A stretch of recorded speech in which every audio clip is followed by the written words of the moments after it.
Welcome to Tips and Tea with LB. For those of you who don't know me, my name is Linnea Baker. I am a board-certified family nurse practitioner as well as a certified health and well-being coach. Thank you for being here. I am so grateful. Today, we're going to explore the intricate gut-brain connection, and we're going to venture into the fascinating world of the enteric nervous system and how it influences our mental and physical well-being. So sit back, relax, and join us in unraveling the gut-brain connection. So first, we want to begin by understanding what the gut-brain connection is and why it's so vital. So the gut-brain connection refers to the bidirectional communication between the gut and the brain. And this involves complex networks of neurons, hormones, and biochemical signals. So what's the importance?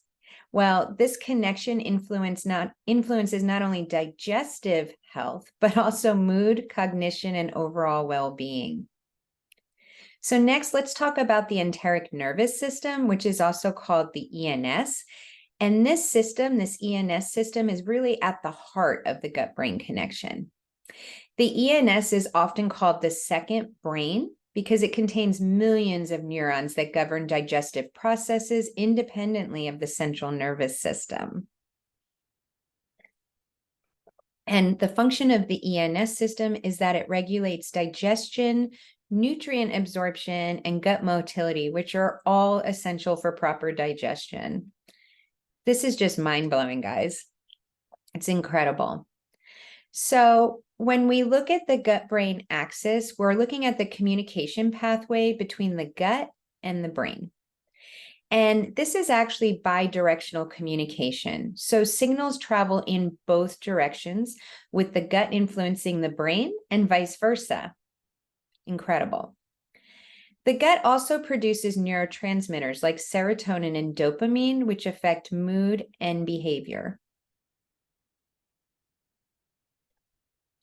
And next, I want to talk about the gut microbiome and brain health. The gut microbiome is actually a key player in the gut-brain connection.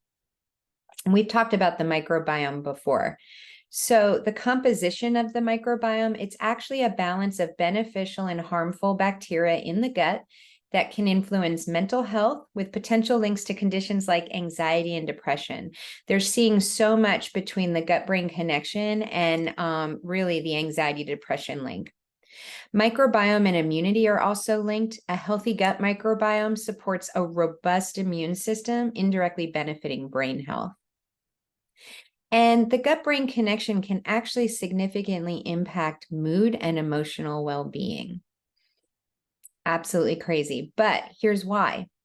The serotonin production, really the majority of serotonin, which is a neurotransmitter, and that's associated with mood regulation. We've talked about this before. It's actually produced in the gut. The majority of serotonin is produced in the gut. And then also emotional responses. The gut health can influence emotional responses to stress and anxiety. Just think about if you ever had butterflies in your stomach from excitement or being anxious. That's that gut-brain connection kicking in, guys.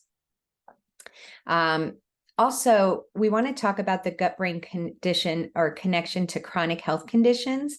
And there's actually emerging research that suggests that the gut-brain connection plays a role in various chronic health conditions, such as inflammatory bowel diseases. So conditions like Crohn's disease and ulcerative colitis are associated with alterations in the gut-brain axis. And then irritable bowel syndrome, which is also known as IBS.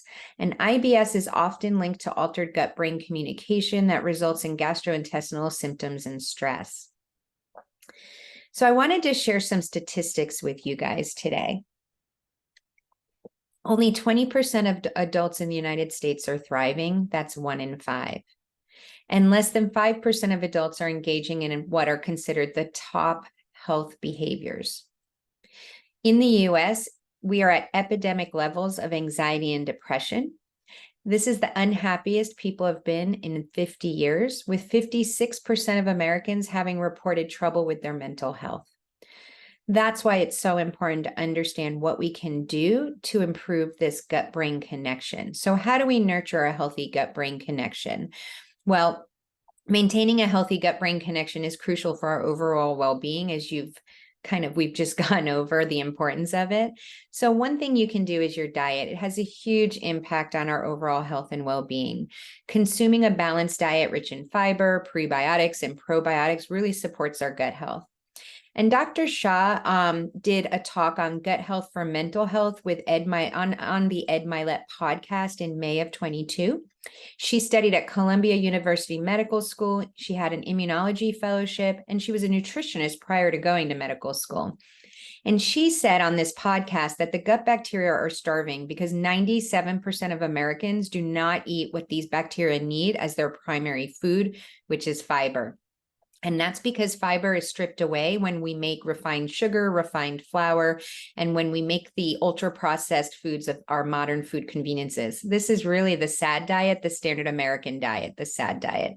And that's why we're starving our gut bacteria, the good gut bacteria.